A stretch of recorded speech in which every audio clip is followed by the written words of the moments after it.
एकत्र जमलेला आहे. काय नेमकं कारण आहे? स्थानिक स्वराज्य संस्था निवडणुकीच्या अनुषंगानं आहे की नेमकं काय? नाही, आता मी जेव्हा पालकमंत्री होतो त्यावेळेला आम्ही महिन्याला तिन्ही पक्षाचे सगळे पदाधिकारी बसत होतो. अनेक विषय आहेत.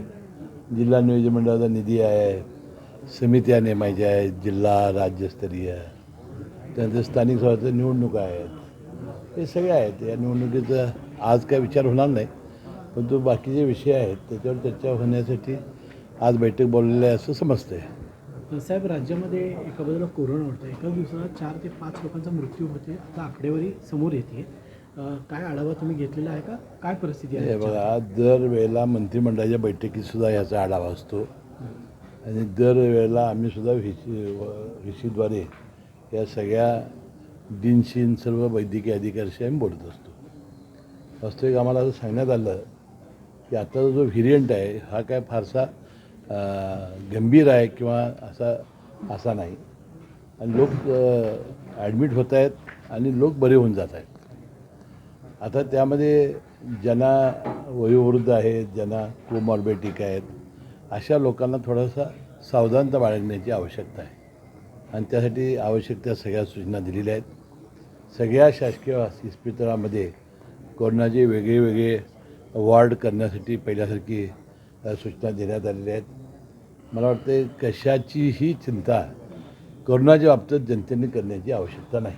साहेब, मोखाड्यामध्ये वेळेत ॲम्ब्युलन्स पोहोचली नाही, म्हणजे 8 तास वाट बघून सुद्धा ॲम्ब्युलन्स पोहोचली नाही. पण एका गर्भवतीच्या गर्भामध्येच एका बाळाचा मृत्यू झाला.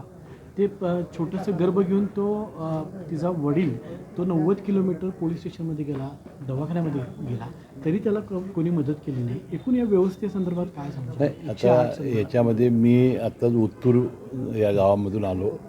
मी याची काही माहिती घेतलेली नाही, पण ते सार्वजनिक आरोग्य विभागाचा विषय असेल, म्हणजे सार्वजनिक विभागाचे मंत्री महोदयाने याची माहिती घेतली असेल आणि योग्य ती कारवाई करतील. सुप्रियाताईंनी आज दोन्ही राष्ट्रवादी एकत्र येण्यासंदर्भातले संकेत दिलेत. पाऊस पडल्यानंतर रेनकोट घ्यायचा की छत्री घ्यायचं ते ठरवून घेतलेत. एक प्रकारे सकारात्मक चर्चा चालू झालेली आहे का? कारण कार्यकर्त्यांची भावना आहे की दोन्ही राष्ट्रवादी एकत्र यावे. नाही, आता हे बघा, सगळ्या म्हणजे ठाकरे बंधू एकत्र यावेत किंवा आम्ही एकत्र यावेत त्याच्यावर सगळ्यांच्या सदिच्छा आहेत. आता त्याचा मुहूर्त कधी असेल त्याचा सगळ्या नेतेमंडळांना माहिती आहे. आम्हाला काय अजून तशी कल्पना देण्यात आलेली नाही. आम्हाला आमचे श्रेष्ठींच्याकडून काही माहिती अजून देण्यात आलेली नाही. योग्य वेळेला तुम्हाला लगेच कळेल. तर ती ब्रेकिंग असेल की एकदम ब्रेकिंग देणार की चर्चा करून नाही, त्याचं काय मला माहिती नाही. तो निर्णय नेतेमंडळी घेत आहेत. अशा पद्धतीची काय मुवमेंट राष्ट्रवादीमध्ये सुरू आहे का, की जास्तीत जास्त आपल्याकडे चांगले नेते आले? नाही, बघा, ऑपरेशन टायगर वगैरे असं असत नाही.